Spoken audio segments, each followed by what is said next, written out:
Bismillahirrahmanirrahim. Assalamualaikum warahmatullahi wabarakatuh. Perkenalkan sahabat semua, saya Rizka Nur Hasana, merupakan salah satu mahasiswi magister program studi Pendidikan Dasar Universitas Pendidikan Indonesia. Pada kali ini saya akan memaparkan mengenai pembelajaran multiliterasi pada pendidikan dasar. Ini merupakan salah satu tugas dari mata kuliah Teori Pengembangan Kurikulum Sekolah Dasar dengan dosen pengampu Dr. Cepi Riana, MPD.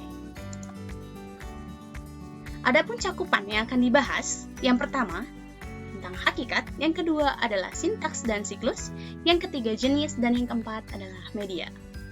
Mengenai hakikat multiliterasi, istilah multiliterasi tidak lepas dari istilah literasi sendiri.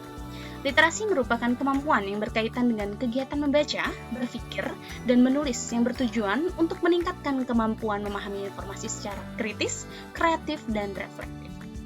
Literasi dapat dijadikan sebagai basis pembelajaran di sekolah. Itu menurut Suyono dan kawan-kawan 2017. Yang selanjutnya menurut Untari 2017 mengenai istilah multiliterasi sendiri. Secara konseptual, multiliterasi merupakan sebuah rancangan yang dapat digunakan untuk memahami beragam jenis teks dan beragam bentuk media yang dihasilkan dari berbagai teknologi baru melalui konsep pedagogi yang memberikan guru untuk menyajikan informasi kepada siswa dengan menggunakan beragam bentuk teks dan media. Yang selanjutnya, menurut Puspita Cahyani dan Rahman 2020, multiliteration learning was developed in accordance with the context of the 2013 curriculum learning, which was developed with a scientific approach to learning. Yang mana adalah bahwa multiliterasi ini merupakan pembelajaran yang sesuai dengan konteks kurikulum 2013 yang dikembangkan melalui pendekatan saintifik. Yang selanjutnya adalah 4 keterampilan yang harus dikuasai agar tercipta pembelajaran multiliterasi menurut Maroko dalam David 2017. Yaitu yang pertama membaca, yang kedua menulis, yang ketiga berbicara, dan yang keempat adalah ber-IT atau mampu menggunakan device ataupun digital. Yang selanjutnya adalah 4 keterampilan abad 21. Sangat erat kaitannya antara keterampilan multiliterasi dengan keterampilan abad 21. Mengapa?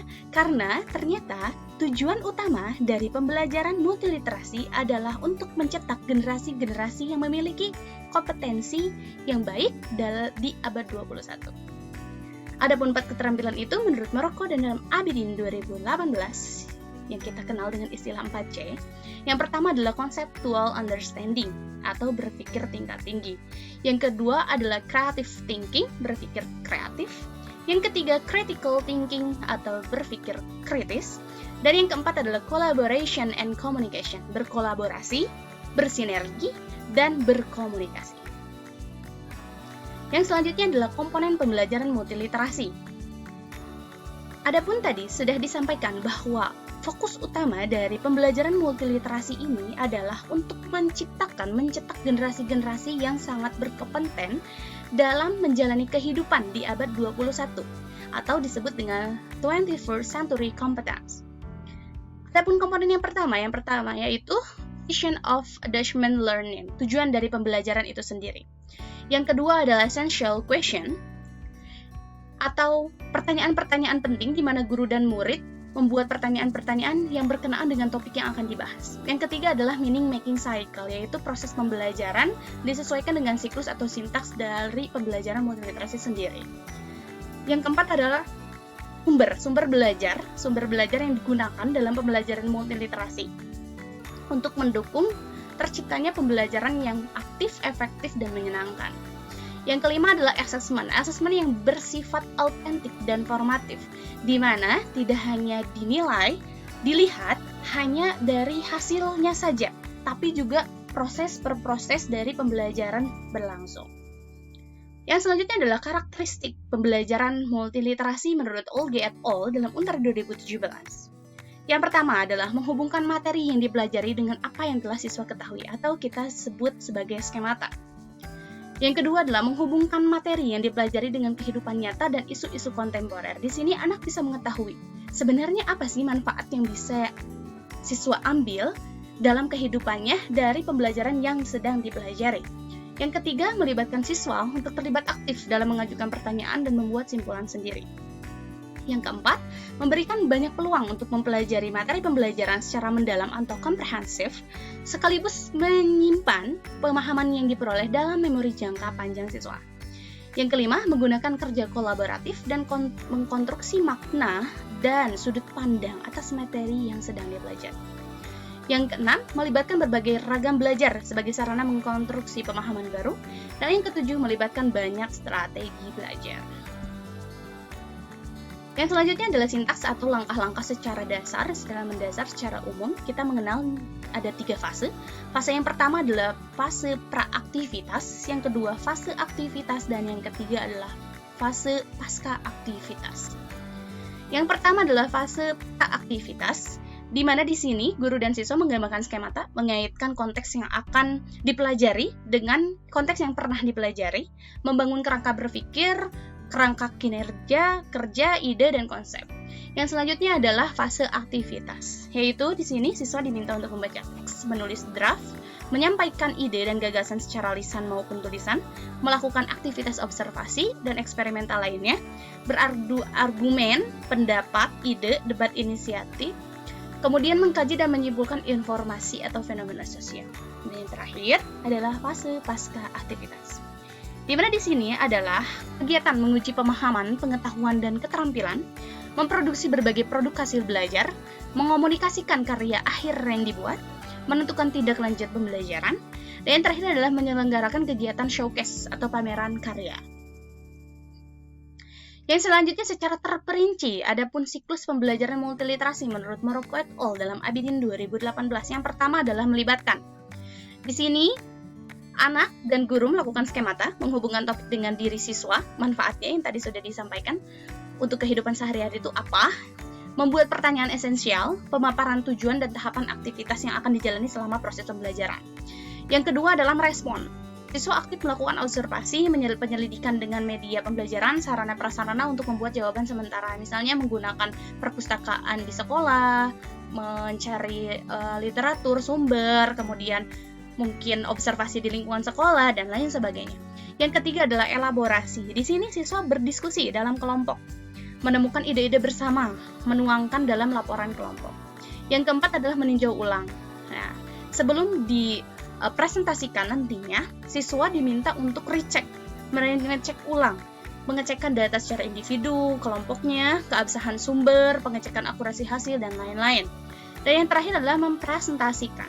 Di sini siswa secara berkelompok dengan perwakilannya, pemaparan hasil kerja kelompok, diakhiri dengan peninjauan, kemudian penguatan dari guru. Sistemnya itu seperti peer assessment, di mana siswa satu sama lain memberikan ide, gagasan, pendapat, masukan dari satu kelompok ke kelompok yang lainnya. Kemudian ada jenis-jenis model multiliterasi. Yang pertama adalah model multiliterasi inquiry, yang bertujuan untuk melatih siswa melakukan penelitian lapangan. Yang kedua, model multiliterasi literatur, yang bertujuan untuk membina daya apresiasi siswa terhadap karya sastra. Karya sastra yang diapresiasi dapat berupa genre puisi, prosa fiksi, maupun drama. Yang ketiga adalah model multiliterasi matematis, bertujuan untuk memfasilitasi siswa memahami berbagai problematika yang berhubungan dengan konsep matematis, meningkatkan pemahaman konsep matematis melalui kegiatan membaca, menulis, dan berbahasa lisan, serta berteknologi. Yang keempat adalah model multiliterasi digital, yaitu bentuk pemanfaatan media digital atau bahkan media sosial sebagai sarana mempresentasikan pemahaman dan keterampilan yang telah dikuasai siswa serta menjadi media pembelajaran, misalnya PowerPoint, film, dan lain sebagainya. Yang selanjutnya adalah model multiliterasi transformasi, di mana di sini bertujuan agar siswa memiliki kemampuan untuk mentransformasi, merubah satu bentuk karya ke bentuk karya lainnya. Misalnya dalam pembelajaran, guru menyediakan sebuah wacana atau cerita rakyat, kemudian oleh siswa diubah menjadi puisi ataupun drama, seperti itu. Yang selanjutnya adalah media multiliterasi. Media multiliterasi ini bersifat multibentuk, multikreasi, multifungsi, kaya, ramah anak, elaboratif, dan komprehensif. Nah, media multiliterasi sendiri mencakup seluruh media berdasarkan keberagaman media literasi. Yang pertama, media literasi tekstual seperti buku, brosur, pamflet, artikel ilmiah, koran, big book, buku pop-up, dan lain-lain.